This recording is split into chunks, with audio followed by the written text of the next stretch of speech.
Hello friends, മഴ തോരും മുമ്പേ സീരിയലിൻ്റെ ഒരു പുതുപുത്തൻ വിശേഷത്തിലേക്ക് എല്ലാവർക്കും സ്വാഗതം. വരാൻ പോകുന്ന ഒരു അടിപൊളി എപ്പിസോഡ് വിശേഷത്തിലേക്കാണ് നമ്മൾ പോകുന്നത്. നമ്മുടെ രോഹിത് സത്യങ്ങളൊക്കെ അറിയാണ് കേട്ടോ. വൈജയുടെ മോളാണ് അലീന എന്നുള്ള കാര്യം മനസ്സിലാക്കുകയാണ്.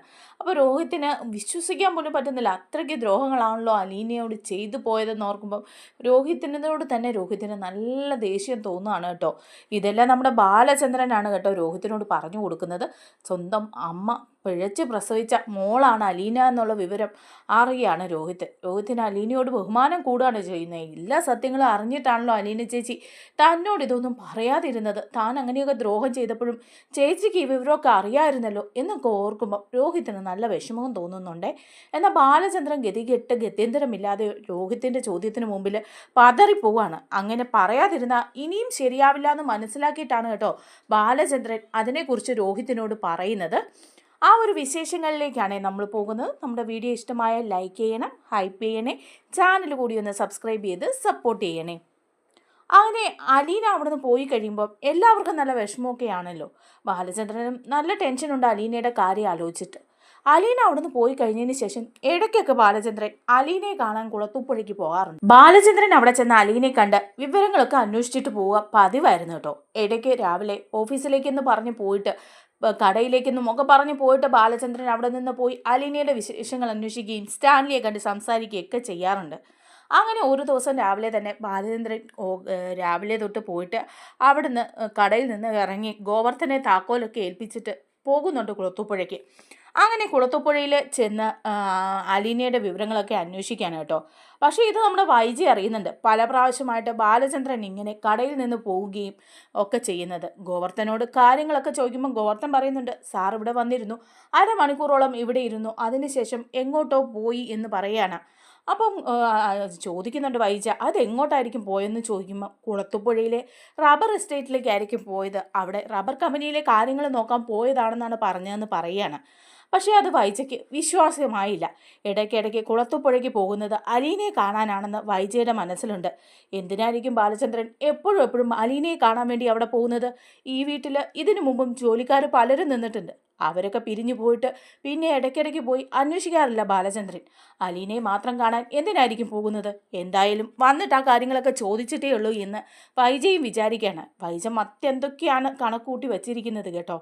അതേസമയം ബാലചന്ദ്രൻ അവിടെ പോയി അലീനയെ കണ്ട് കാര്യങ്ങളൊക്കെ അന്വേഷിച്ച് പെറുക്കി തിരിച്ചു വരികയാണ്. തിരിച്ച് വൈകുന്നേരം ആകുമ്പോഴാണ് പാലായിൽ എത്തുന്നത് കേട്ടോ. അങ്ങനെ കടയിൽ ചെന്ന് ഗോവർദ്ധൻ അപ്പോഴേക്കും താക്കോല് കൊടുക്കുകയാണ് ബാലചന്ദ്രൻ്റെ കയ്യിൽ, സ്വർണ്ണക്കടയുടെ. എന്നിട്ട് പറയുന്നുണ്ട്, സ്വർണ്ണക്കടയുടെ താക്കോല് കയ്യിൽ വെച്ചോളൂ, ഇനിയിപ്പം ഞാൻ ടെക്സ്റ്റൈൽ പോയി കട അടച്ചിട്ട് വരാമെന്ന് പറഞ്ഞ് ബാലചന്ദ്രൻ്റെ കയ്യിൽ നിന്ന് താക്കോല് വാങ്ങി ഗോവർദ്ധൻ പോവുകയാണ്. അങ്ങനെ ബാലചന്ദ്രൻ ഷോപ്പൊക്കെ അടച്ചിട്ട് അവിടെ നിന്ന് നേരെ ഇറങ്ങി വീട്ടിലേക്ക് വരികയാണ്. വീട്ടിലേക്ക് വരുമ്പം എല്ലാവരും ഭക്ഷണം കഴിക്കാനുള്ള ഒരു തയ്യാറെടുപ്പിലൊക്കെയാണ് കേട്ടോ. അപ്പോൾ ബാലചന്ദ്രൻ അറിയാം വന്ന് കയറുമ്പോഴേ ഇത്രയും സമയം എവിടെയായിരുന്നു എന്നുള്ള കാര്യം വൈജ ചോദിക്കുമെന്നുള്ളത്. എന്തെങ്കിലും കള്ളത്തരം മക്കളോടും വൈജയോടും പറയണം എന്ന് വിചാരിച്ചിട്ട് തന്നെയാണ് ബാലചന്ദ്രൻ വരുന്നതും. അങ്ങനെ വീട്ടിലേക്ക് എത്തുമ്പോൾ തന്നെ വൈജയുടെ മുഖം വല്ലാതെ വീർത്ത് കെട്ടിയാണ് കേട്ടോ ഇരിക്കുന്നത്. മക്കളെല്ലാവരും ഭക്ഷണം കഴിക്കാൻ ഇരിക്കുകയും ചെയ്യുന്നുണ്ട്. അപ്പോൾ ഉടനെ ചോദിക്കുന്നുണ്ട് കേട്ടോ നമ്മുടെ കൃഷ്ണമോള്, അച്ഛൻ ഇത്രയും സമയം എവിടെയായിരുന്നു? അച്ഛൻ രാവിലെ കടയിൽ കുറച്ച് സമയം ഇരുന്നിട്ട് മറ്റെവിടേക്കോ പോയെന്ന് അങ്കിള് പറഞ്ഞല്ലോ, അച്ഛൻ എവിടെയാണ് പോയതെന്ന് ചോദിക്കുക. അപ്പോൾ ബാലചന്ദ്രൻ പറയുന്നുണ്ട്, അത് മോളെ, അച്ഛൻ കുളത്തുപുഴയ്ക്ക് പോയതാ. അവിടെ നമ്മുടെ റബ്ബർ കമ്പനിയിലെ കാര്യങ്ങളൊക്കെ നോക്കാൻ വേണ്ടിയിട്ട് അങ്ങോട്ട് പോകേണ്ട ഒരു ആവശ്യം ഉണ്ടായിരുന്നു, അതിനു വേണ്ടി പോയതാന്ന് പറയാണ്. അപ്പോഴും വൈജയുടെ മുഖത്ത് വല്ലാത്തൊരു ദേഷ്യം ബാലചന്ദ്രൻ കാണുന്നുണ്ട് കേട്ടോ. അങ്ങനെ എല്ലാവരും ഭക്ഷണം കഴിച്ചുകൊണ്ടിരിക്കുമ്പോഴേക്കും വൈജ ചോദിക്കുകയാണ്, ബാലൻ എങ്ങോട്ടാണ് പോയതെന്ന് ചോദിക്കുക. അപ്പോൾ ബാലചന്ദ്രൻ പറയാം, അല്ല ഞാൻ ഇപ്പോഴല്ലേ മോളോട് പറഞ്ഞത്, കുളത്തുപുഴയ്ക്ക് റബ്ബർ കമ്പനിയിലെ കാര്യങ്ങൾ അന്വേഷിക്കാൻ പോയതാണ് എന്ന് പറയാണ്. അപ്പോൾ ഉടനെ തന്നെ വൈജ പറയാം, പിന്നെ കുളത്തുപുഴയ്ക്ക് റബ്ബർ കമ്പനിയിലെ കാര്യങ്ങൾ അന്വേഷിക്കാൻ പോയി. എന്താ ബാലചന്ദ്ര ഇങ്ങനെ ഈ നുണ പറയുന്നത്? രാവിലെ ഇവിടുന്ന് കമ്പനിയിലേക്കെന്ന് പറഞ്ഞ് പോയിട്ട് അവിടെ ഒരു അരമണിക്കൂർ ഇരുന്നതിന് ശേഷം അവിടുന്ന് പോയെന്നാണല്ലോ ഗോവർദ്ധൻ പറഞ്ഞത്. പിന്നെ അതിനുശേഷം രാത്രി ഇതേ ഇത്രയും സമയം വരെ കുളത്തുപുഴയിലായിരുന്നു എന്നല്ലേ? അവിടെ കമ്പനിയിലെ എന്തെല്ലാം കാര്യങ്ങൾ നോക്കാനാണ് പോകുന്നത്? അല്ല ബാലചന്ദ്രൻ ഇപ്പം ഇടയ്ക്കിടയ്ക്ക് അങ്ങോട്ട് പോവുകയും വരികയും ഒക്കെ ചെയ്യുന്നുണ്ടല്ലോ. അപ്പോൾ ഇതൊക്കെ കേട്ടിട്ട് നമ്മുടെ കൃഷ്ണമോളും രോഹിത്തും ഒക്കെ ഇങ്ങനെ നോക്കിയിരിക്കുന്നുണ്ട് കേട്ടോ. ബബിതയാണെങ്കിൽ വല്ലാതെ ബാലചന്ദ്രനെ നോക്കുന്നുമുണ്ട്. അപ്പോൾ ബാലചന്ദ്രൻ പറയുന്നുണ്ട്, എന്നെ എന്നാ ചോദ്യം ചെയ്യാനാണോ? CBI അന്വേഷണം നടത്തുന്ന പോലെ ചോദിക്കാൻ വൈജയ്ക്ക് എന്താ അധികാരം എന്ന് ചോദിക്കുക. അപ്പോൾ വൈജ പറയുന്നുണ്ട്, അതെ, ഞാൻ ശരിക്കും പറഞ്ഞാൽ നിങ്ങളുടെ ഭാര്യയാണ്, എങ്കിലും യാതൊരു അവകാശങ്ങളും ഇല്ലാത്തൊരു ഭാര്യ തന്നെയാണ്. എന്നാലും ചോദിക്കാതിരിക്കാൻ വയ്യ. ഈ വീട്ടിലല്ലേ നിങ്ങൾ നിൽക്കുന്നത്? ഇതിനു മുമ്പും ഈ വീട്ടിൽ പല ജോലിക്കാരും നിന്നിട്ടുണ്ട്. അലീന നിൽക്കുന്നതിന് മുമ്പ്. അലീന ഈ വീട്ടിൽ നിന്ന് പോയിട്ട് നിങ്ങളിപ്പോൾ ഈ പോക്ക് തുടങ്ങിയിരിക്കുന്നത്. അലീന കുളത്തുപുഴയിലാണെന്നുള്ള കാര്യം ഞങ്ങൾക്കൊക്കെ അറിയാം. അങ്ങോട്ട് പോകുന്നത് അവളെ കാണാനല്ലേ എന്ന് ചോദിക്കുകയാണ്. അപ്പോൾ ബാലചന്ദ്രൻ പറയാം, ഞാനെന്തിനാ അവളെ കാണുന്നത്? അവളെ കാണാൻ പോകുന്നതല്ല ഞാൻ എന്ന് പറയാണ്. അപ്പോൾ ഉടനെ തന്നെ വൈജ പറയാം, പിന്നെ അവളെ കാണാനല്ലെങ്കിൽ പിന്നെ നിങ്ങൾ എന്തിനാ പോകുന്നത്? ഇവിടെ ഇതിനു മുമ്പും ഒരുപാട് ജോലിക്കാർ നിന്നിട്ടുണ്ട്. അവരുടെ ആരുടെയും വീട് തേടി നിങ്ങൾ ഇതിനു മുമ്പ് പോയി കണ്ടിട്ടില്ലല്ലോ. ഈ അലീനയുടെ വീട് മാത്രം അന്വേഷിച്ച് എന്തുകൊണ്ടാണ് നിങ്ങൾ പോകുന്നത്? അല്ല, അലീനയും നിങ്ങളും തമ്മിൽ എന്ത് ബന്ധമാണ് ഉള്ളത്? അതൊന്ന് പറയാൻ പറ്റുമോ എന്ന് ചോദിക്കുക. അപ്പോൾ ബാലചന്ദ്രൻ പറയുന്നുണ്ട്, അതിന് ഞാൻ അലീനയുടെ വീട്ടിൽ പോയാൽ എന്താ? അവൾ ഈ വീട്ടിൽ നിന്ന് പോയത് നിൻ്റെ പ്രശ്നങ്ങൾ കൊണ്ടല്ലേ? നീ ഒരുപാട് പ്രശ്നങ്ങൾ ഉണ്ടാക്കി ആ പാവത്തിന് ഈ വീട്ടിൽ നിന്ന് അടിച്ചിറക്കി വിട്ടതാ. അങ്ങനെ ഇറങ്ങിപ്പോയ പെൺകുട്ടിയെ കുളത്തുപുഴയിൽ ഒരു സ്ഥലത്ത് കൊണ്ടാക്കിയിട്ടുണ്ട്. അവിടെ കൊണ്ടാക്കിയ എനിക്കൊരു ഉത്തരവാദിത്തമില്ലേ അവളുടെ കാര്യങ്ങളൊക്കെ അന്വേഷിക്കണം എന്നുള്ളത്? അവളുടെ കാര്യങ്ങളൊക്കെ അന്വേഷിക്കാൻ വേണ്ടിയിട്ടാണ് ഞാൻ പോകുന്നത്. അതൊരു തെറ്റായിട്ടൊന്നും എനിക്ക് തോന്നിയില്ല. നീ കാരണമല്ലേ അലീന ഇവിടെ നിന്ന് ഇറങ്ങിപ്പോയത്. അപ്പോൾ വൈജ പറയാ, അങ്ങനെയാണെങ്കിൽ നിങ്ങൾ അവിടെ പോയി അവളുടെ കാര്യങ്ങളൊക്കെ അന്വേഷിക്കും അല്ലേ? കാര്യങ്ങളൊക്കെ അന്വേഷിക്കാം. പ്രത്യേകമായിട്ടൊരു പോക്കിൻ്റെ കാര്യമില്ലല്ലോ. അവളെ അവിടുന്ന് വിളിച്ചു വരുത്തി ഏതെങ്കിലും ലോഡ്ജ് മുറി കൊണ്ടിരുത്തിയാൽ വിശദമായിട്ട് കാര്യങ്ങളൊക്കെ അന്വേഷിക്കാൻ പറ്റുമല്ലോ. അങ്ങനെ എന്തെങ്കിലും ഉദ്ദേശത്തോടു കൂടി ആയിരിക്കുമല്ലോ പോകുന്നതെന്ന് പറയാണ്. അപ്പോഴേക്കും ബാലചന്ദ്രൻ ചാടി എണീക്കുകയാണ്. വൈജെ, ദേ അനാവശ്യം പറയരുത്. അലീനയും എന്നെയും വെച്ച് വേറൊന്നും പറയരുതെന്ന് നിന്നോട് ഞാൻ പറഞ്ഞിട്ടുണ്ട്. ഇനിയും ഇങ്ങനെ മോശമായിട്ട് സംസാരിച്ചുണ്ടല്ലോ എന്ന് പറഞ്ഞ് കൈ ഒങ്ങുകയാണ് വൈജയുടെ നേരെ. അപ്പോൾ വൈജ പറയാം, ഞാൻ സംസാരിക്കുന്നതിനേ കുഴപ്പമുള്ളൂ. അല്ലെങ്കിൽ പിന്നെ നിങ്ങൾക്ക് മാന്യമായിട്ട് മക്കളോട് പറഞ്ഞിട്ട് പോകാമായിരുന്നല്ലോ. നിങ്ങളുടെ മക്കൾ അലീനയെ ഒരുപാട് സ്നേഹിക്കുന്നുണ്ടെന്ന് നിങ്ങൾക്കറിയാമല്ലോ. അലീന പോയതുകൊണ്ട് ഇവർക്ക് 3 പേർക്കും നല്ല വിഷമവും ദേഷ്യവും ഒക്കെയുണ്ട്. അലീനയുടെ കാര്യങ്ങൾ അറിയാൻ ആഗ്രഹിക്കുന്നവരാ ഇവര്. അലീനയെ ഇടയ്ക്ക് കാണാനും ഇവർ ആഗ്രഹിക്കുന്നുണ്ട്. അങ്ങനെയുള്ള ഇവരോട് നിങ്ങൾക്ക് പറയാമല്ലോ അലീന എവിടെയാണെന്ന്. അല്ലെങ്കിൽ കാണാൻ പോകുമ്പം ഇവരാരെങ്കിലും കൂട്ടിക്കൊണ്ട്, ദേ കൃഷ്ണമോളെയാണെങ്കിലും കൂട്ടിക്കൊണ്ട് പോയിക്കൂടെ? അവക്കും അലീനയെ കാണണമെന്ന് ആഗ്രഹം കാണില്ലേ? അവൾ കൂടി വന്നോട്ടെ എന്ന് എന്തുകൊണ്ടാണ് നിങ്ങൾ വിചാരിക്കാത്തത്? എപ്പോഴും അലീനയെ കാണാൻ പോകുമ്പം നിങ്ങൾ ഒറ്റയ്ക്ക് തന്നെ പോകുന്നതിൻ്റെ കാരണം എന്താ? നിങ്ങളുടെ മക്കൾ അലീനയെക്കുറിച്ച് എന്തെങ്കിലും ചോദിച്ചിട്ട് നിങ്ങൾ മറുപടി എന്തെങ്കിലും പറഞ്ഞിട്ടുണ്ടോ? ഒന്നും നിങ്ങൾ മിണ്ടാറില്ലല്ലോ. അലീന എവിടെയാണെന്നോ എന്താണെന്നോ അലീനയുടെ താമസിക്കുന്ന വീടിൻ്റെ അഡ്രസ്സ് എന്താണെന്നോ ഒന്നും നിങ്ങൾ പറഞ്ഞു കൊടുത്തിട്ടില്ലല്ലോ മക്കൾക്ക്. ആ അഡ്രസ്സെങ്കിലും നിങ്ങൾക്ക് പറഞ്ഞു കൊടുത്തുകൂടായിരുന്നോ? അപ്പം ഇതിലെന്തെങ്കിലുമൊക്കെ കള്ളക്കളിയുണ്ടെന്ന് ഞാൻ പറയുന്നതിലാണ് തെറ്റുള്ളത്. വേറൊന്നുമില്ല അല്ലേ എന്ന് പറയാണ്. അപ്പോൾ ഇതൊക്കെ കേൾക്കുമ്പോൾ രോഹിത്തും ആലോചിക്കുകയാണ്, ശരിയാണ്, അമ്മ പറയുന്നതിലും ഇനി എന്തെങ്കിലും കാര്യം ഉണ്ടാവോ? അലീന ചേച്ചിയെക്കുറിച്ചിട്ട് ഇവിടുന്ന് പോയി എവിടെയോ ഉണ്ട് എന്നല്ലാതെ ഒന്നും അച്ഛൻ പറഞ്ഞിട്ടില്ല. ഇതിനു മുമ്പ് ഒരു കാര്യങ്ങളും അലീന ചേച്ചിയെക്കുറിച്ച് പറയാൻ അച്ഛൻ തയ്യാറായിട്ടുമില്ല. അമ്മ പറയുന്നതിലും ചെറിയ കാര്യങ്ങളൊക്കെ ഉണ്ടല്ലോ, അച്ഛനോട് തന്നെ ഇതിനെക്കുറിച്ചൊക്കെ ചോദിച്ചാൽ മതിയെന്നൊക്കെ പറയണം. അങ്ങനെ ബാലചന്ദ്രന് ദേഷ്യം വന്നിട്ട് ബാലചന്ദ്രനാണെങ്കിൽ ഭക്ഷണമൊന്നും കഴിക്കാതെ റൂമിലേക്ക് കയറി പോവാണ് കേട്ടോ. അതുപോലെ വൈജയും ദേഷ്യപ്പെട്ട് താഴത്തെ റൂമിൽ പോയി വാതിലടച്ച് കിടക്കുകയാണ്. അങ്ങനെ കൃഷ്ണമോളും ബബിതയും അവരുടെ റൂമിലേക്കും പോവുക. ആ സമയത്ത് രോഹിത്തും മുറിയിലേക്ക് പോകുന്നുണ്ട്. രോഹിത്ത് മുറിയിൽ കയറിയിരുന്ന് വീണ്ടും ആ കാര്യങ്ങളെക്കുറിച്ചിട്ട് ഇങ്ങനെ ആലോചിക്കുകയാണ്. അച്ഛൻ എന്തുകൊണ്ടായിരിക്കും ഈ ഒരു കാര്യത്തെ മാത്രം മറച്ചു വെക്കുന്നത്? അച്ഛൻ്റെ മോളല്ല അലീന ചേച്ചി എന്നുള്ള കാര്യം പറഞ്ഞു. അങ്ങനെയാണെങ്കിൽ പിന്നെ അലീന ചേച്ചിയും അച്ഛനും തമ്മിൽ എന്തായിരിക്കും ബന്ധം? എന്താണെന്നൊന്നും പറയുന്നുമില്ല. അങ്ങനെ എന്തോ ഒരു ബന്ധം ഉണ്ടതുകൊണ്ടല്ലേ അച്ഛൻ പിന്നീടും പോയി അലീന ചേച്ചിയെക്കുറിച്ച് അന്വേഷിക്കുകയും കാണുകയും ഒക്കെ ചെയ്യുന്നത്. അതെന്തുകൊണ്ടാണ് ഞങ്ങളോടൊന്നും പറയാത്തത് എന്നൊക്കെ ഇങ്ങനെ വിചാരിക്കുക. അങ്ങനെ രോഹിത്തിന് അറിയാൻ കേട്ടോ, ബാലചന്ദ്രൻ ലേറ്റായിട്ടേ കിടക്കുള്ളൂ. 11 മണിയൊക്കെ കഴിഞ്ഞതിന് ശേഷം മാത്രമേ കിടക്കുള്ളൂ. ഓഫീസിലെയും കടയിലെയും ഒക്കെ കണക്കുകളൊക്കെ നോക്കിയതിന് ശേഷമാണ് ബാലചന്ദ്രൻ കിടക്കുന്നത്. അങ്ങനെ പതുക്കെ ബാലചന്ദ്രനോട് തന്നെ ചോദിക്കാനായിട്ട് രോഹിത്ത് ബാലചന്ദ്രൻ്റെ മുറിയിൽ ചെന്ന് മുട്ടുവാണ്. അപ്പോൾ ബാലചന്ദ്രൻ പറയുന്നുണ്ട്, തുറന്ന് കയറി വന്നോളാൻ പറയാണ്. രോഹിത്തെ നീയോ? എന്താ രോഹിത്തെ നീ ഇപ്പം കയറി വന്നത്? നിനക്ക് ഉറങ്ങാറായില്ലേ? എന്താ ഉറക്കം വരുന്നില്ലേ എന്ന് ചോദിക്കുകയാണ്. അപ്പോൾ രോഹിത്ത് പറയുന്നുണ്ട്, ഉറക്കം വരുന്നില്ല അച്ഛാ, അതുകൊണ്ടാണ് ഞാൻ വന്നത്. ഓഹോ, അപ്പം എൻ്റെ കൂടെ ഇരുന്ന് കുറച്ച് കണക്കൊക്കെ നോക്ക്. ഞാനാണെങ്കിൽ നമ്മുടെ ജ്വല്ലറിയിലെയും അതുപോലെ തന്നെ ടെക്സ്റ്റൈലിലെയൊക്കെ കണക്കുകളൊക്കെ നോക്കുമായിരുന്നു.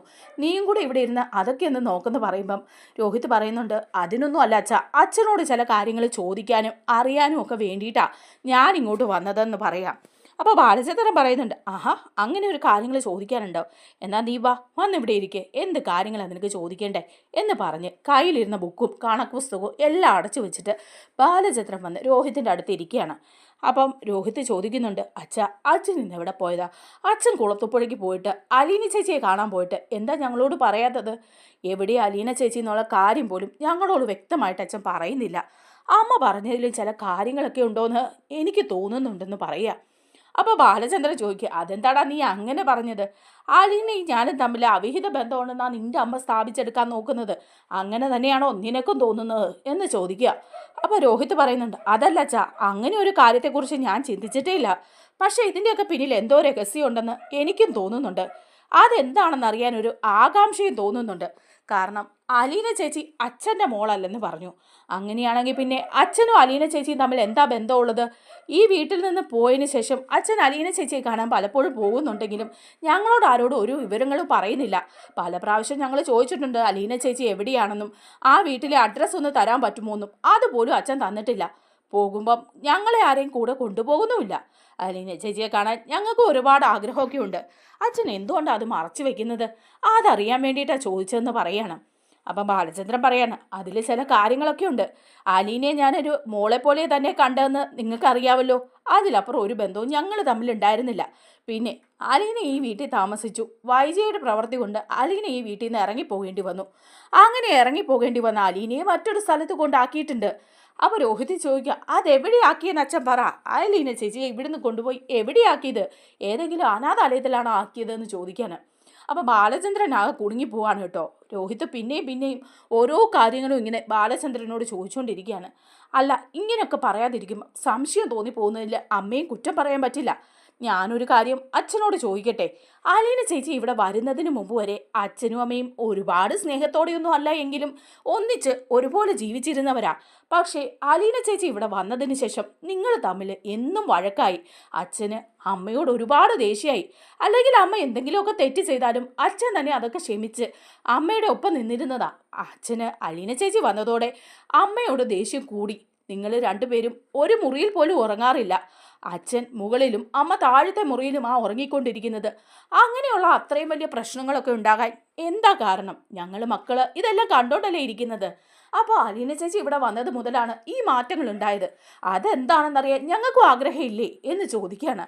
അപ്പോൾ ബാലചന്ദ്രൻ മനസ്സിലോർക്കാണ്, ഇവര് എല്ലാ കാര്യങ്ങളും ശ്രദ്ധിക്കുന്നുണ്ട്. അലീന വന്നതിന് ശേഷം ഞാനും വൈജിയും തമ്മിൽ പ്രശ്നങ്ങൾ ഉണ്ടായത് എന്നാണ് ഇവൻ ധരിച്ചു വെച്ചിരിക്കുന്നത്. അതിൻ്റെ കാരണം ഇനി ഇവനോട് മറച്ചു വെച്ചിട്ട് കാര്യമില്ല. അങ്ങനെ മറച്ചു വെച്ച് കഴിഞ്ഞാൽ അത് എന്തെങ്കിലും ഇവൻ തെറ്റിദ്ധരിക്കപ്പെടും എന്നിങ്ങനെ വിചാരിക്കുകയാണ്. എന്നിട്ട് ബാലചന്ദ്രൻ പറയാണ്, മോനെ, ഞാൻ കാര്യങ്ങൾ നിന്നോട് പറയാം. അതെനിക്ക് നിന്നോട് പറയാൻ ഒരുപാട് പരിമിതികളുണ്ട്. കാരണം ഒരച്ഛൻ മോനോടാണ് ഇതൊക്കെ സംസാരിക്കാൻ പോകുന്നത്. അങ്ങനെ ഒരു കാര്യം പറയുമ്പോഴേക്കും നീ കുറച്ച് ക്ഷമയോടുകൂടി കേട്ടിരിക്കണം എന്ന് പറയാണ്. അപ്പോൾ രോഹിത് ചോദിക്കുക, അല്ല അച്ഛാ, എന്താ അച്ഛൻ്റെ മനസ്സിലെന്ന് വെച്ചാൽ അതങ്ങ് തുറന്നു പറ എന്ന് പറയാണ്. അപ്പോൾ ബാലചന്ദ്രൻ പറയാണ്, അതെ, നിൻ്റെ അമ്മ വൈജയെ ഞാൻ വിവാഹം കഴിച്ച ഒരു കഥയുണ്ട്, അതാദ്യം ഞാൻ പറയാമെന്ന് പറയാണ്. അപ്പോൾ രോഹിത് ചോദിക്കുന്നുണ്ട്, അതൊക്കെ അറിയാവുന്ന കാര്യമല്ലേ, എന്തിനാ അച്ഛാ അത് ഇനിയും പറയുന്നത്? അല്ല മോനെ, ഞാനും എൻ്റെ അച്ഛനും അമ്മയൊക്കെ വൈജയുടെ വീട്ടിലെ ആശ്രിതരാണെന്നുള്ള കാര്യം നിനക്കറിയാമായിരുന്നല്ലോ. അതച്ഛൻ പല പ്രാവശ്യം ഇവിടെ പറഞ്ഞിട്ടുള്ളതല്ലേ, ഇനിയിപ്പോൾ അത് പറയണോ? അല്ല മോനെ, അതുകൂടി പറയണം ഈ കഥ പൂർത്തിയാവണമെങ്കിൽ. ഞാൻ ഒരു പ്രീ ഡിഗ്രിക്ക് പഠിക്കുന്ന കാലം, ആ സമയം എനിക്ക് വൈജിയോടൊരു ഇഷ്ടമൊക്കെ തോന്നി. വൈജിയെ വിവാഹം കഴിച്ചാൽ കൊള്ളാവുന്ന ഒരാഗ്രഹവും തോന്നി. കാരണം അന്ന് ബുദ്ധിയുദിക്കാത്ത പ്രായമല്ലേ, ആ സമയത്ത് തോന്നിയ ഒരു പൊട്ടത്തരമായിരുന്നു അത് ഞാൻ പ്രകടിപ്പിക്കുകയും ചെയ്തു. അവിടെ അതങ്ങനെ പ്രകടിപ്പിക്കാൻ പറ്റുന്ന ഒരു അവസ്ഥയിലായിരുന്നില്ല ഞങ്ങളുടെ ജീവിതം. അതോടുകൂടി എൻ്റെ അച്ഛൻ അവിടെ ഉള്ളതെല്ലാം വിറ്റുപെറുക്കി ആ നാട് തന്നെ വിടേണ്ടി വന്നു. അതിനൊക്കെ ശേഷമാണ് ഞാൻ ഗൾഫിൽ പോയതും കുറേയധികം പണം ഉണ്ടാക്കിയതും ബിസിനസ് തുടങ്ങിയതും ഒക്കെ. അങ്ങനെ ഇരുന്നപ്പം വീണ്ടും ആ ആഗ്രഹം പൊട്ടിമുളച്ചു വന്നു. വൈജയെ വിവാഹം കഴിച്ചാൽ കൊള്ളാമെന്ന് എനിക്ക് ആഗ്രഹം തോന്നി. അങ്ങനെ ഒരു ബ്രോക്കർ വഴിയാണ് വൈജയുമായിട്ടുള്ള വിവാഹം ആലോചിക്കുന്നത്. ആദ്യം അവരൊക്കെ കുറേ എതിർത്തെങ്കിലും പിന്നെ അതിനുശേഷം ഞങ്ങളുടെ വിവാഹം നടത്തി തരാൻ വൈജയുടെ ചേട്ടന്മാരെ തീരുമാനിക്കുകയായിരുന്നു. പ്രധാനമായിട്ടും ഗംഗേട്ടൻ. അവർ തന്നെ മുൻകൈ എടുത്ത് എൻ്റെയും വൈജയുടെയും വിവാഹം നടത്തി തരികയായിരുന്നു. വൈജയ്ക്ക് അതിന് വലിയ താല്പര്യമൊന്നുമില്ലായിരുന്നു എന്ന് പിന്നീട് ഞാൻ അറിഞ്ഞു. പക്ഷേ അങ്ങനെയാണ് ആ വിവാഹം നടന്നത്. അപ്പോഴേക്കും രോഹിത് ചോദിക്കുക, അതും ഇതുമായിട്ട് എന്താ അച്ഛാ ബന്ധം? ഈ കഥയൊക്കെ ഞാൻ പലപ്പോഴും കേട്ടിട്ടുള്ളതല്ലേ, ഇനിയിപ്പം അതും ഇതുമായിട്ട് എന്ത് ബന്ധമുള്ളതെന്ന് അച്ഛൻ പറയാന്ന് പറയാം. അപ്പം പറയുന്നുണ്ട്, അത് പറയാം. അതിനൊക്കെ ശേഷം ഒരു ദിവസം അലീന എറണാകുളത്തുള്ള രേവതി കുട്ടിക്ക് ഒരു കത്തെഴുതി അയച്ചിരുന്നു. കുറേ അധികം വിവരങ്ങൾ എഴുതിയ കത്തായിരുന്നു അതെന്ന് പറയുക. അപ്പോൾ രോഹിത് പറയുന്നുണ്ട്, അല്ലച്ചാ ആ കത്തിലല്ലേ ഞാനും ഹരിയും കൂടെ അലീനയെ ഉപദ്രവിക്കാൻ പോയ കാര്യങ്ങൾ എഴുതിയിരുന്നത്, അങ്ങനല്ലേ അച്ഛനത് അറിഞ്ഞതെന്ന് ചോദിക്കുകയാണ്.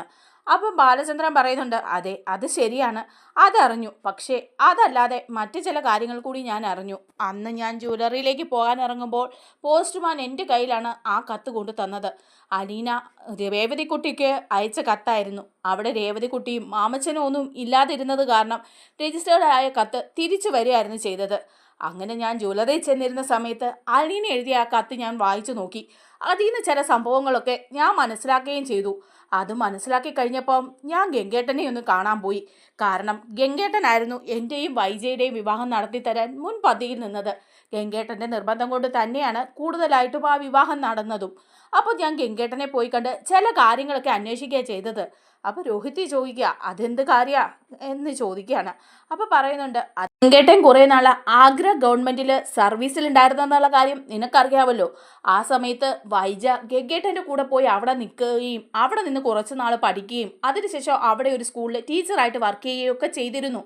ആ കഥയൊക്കെ ഞാൻ കേട്ടിട്ടുണ്ടായിരുന്നു എന്ന് പറയുകയാണ്. അതെ, അത് ശരിയാണ്.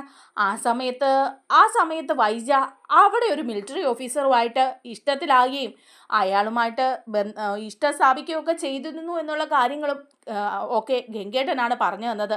അതൊക്കെ ആ കത്തിൽ ഉണ്ടായിരുന്നു. അതിനുശേഷം ഗംഗേട്ടൻ ഡൽഹിയിലേക്ക് ട്രാൻസ്ഫർ ആയി പോയ സമയത്ത് ആഗ്രയിൽ വെച്ച് വൈജയും ആ മിലിറ്ററി ഓഫീസർ സ്റ്റാൻലിയും തമ്മിൽ ഒന്നിച്ച് കുറേ നാൾ ജീവിക്കുകയൊക്കെ ചെയ്തു എന്ന് ഞാൻ അറിഞ്ഞു എന്ന് പറയാണ്.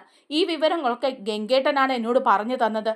അങ്ങനെ ആ സമയത്ത് വൈജ ഗർഭിണിയാവുകയും പൂർണ്ണ ഗർഭിണിയായ വൈജയെ കൊണ്ടുവന്ന് നെടുമങ്ങാട്ട് ഒരു ഹോസ്പിറ്റലിൽ വെച്ച് പ്രസവം നടത്തുകയും പ്രസവത്തിന് ശേഷം കുഞ്ഞു മരിച്ചുപോയി എന്നും അവളെ സ്നേഹിച്ചിരുന്ന ആൾ മറ്റൊരു വിവാഹം കഴിച്ച് ജീവിക്കുകയാണെന്നും വീട്ടിലുള്ളവരെല്ലാവരും കൂടി വൈജയെ പറഞ്ഞു മനസ്സിലാക്കുകയും ചെയ്തു. വൈജ അങ്ങനെ തന്നെയാണ് വിശ്വസിച്ചിരിക്കുന്നത്.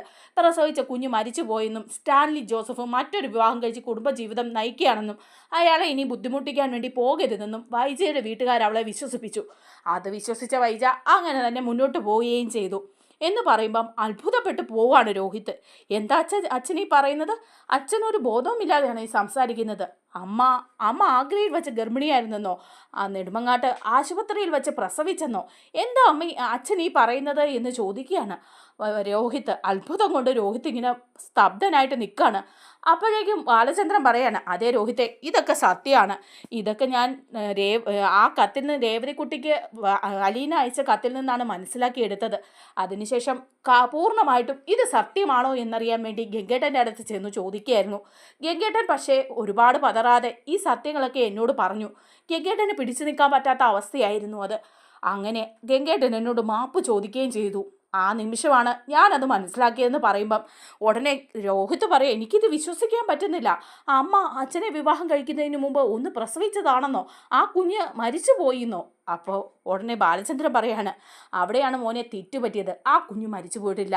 ആശുപത്രിയിൽ വെച്ച് വൈജ ജന്മം നൽകിയ ഒരു പെൺകുഞ്ഞ്, ആ പെൺകുഞ്ഞ് അനാഥാലയത്തിൽ എവിടെയോ വളരുകയാണ് ചെയ്തത്. ആ കുഞ്ഞാണ് അലീന. വൈജയുടെ വീട്ടുകാർ അലീനയെ അനാഥാലയത്തിൽ കൊണ്ടാക്കിയിരുന്നതാണ്.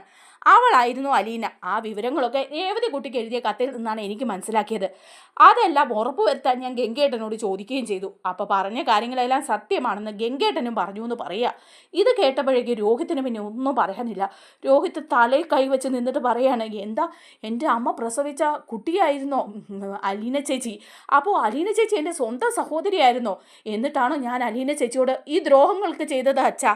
അന്ന് അലീന ചേച്ചിയെ ഉപദ്രവിക്കാൻ ഞാനും ഹരിയും കൂടി ചെന്നതും അലീന ചേച്ചി കത്തിയെടുത്ത് വയറിൽ കുത്തി രക്ഷപ്പെട്ടതുമൊക്കെ ആ സമയത്തും ചേച്ചിക്ക് ഞാൻ സഹോദരനാണെന്നുള്ള കാര്യം അറിയായിരുന്നല്ലേ അച്ഛാന്ന് ചോദിക്കുകയാണ്.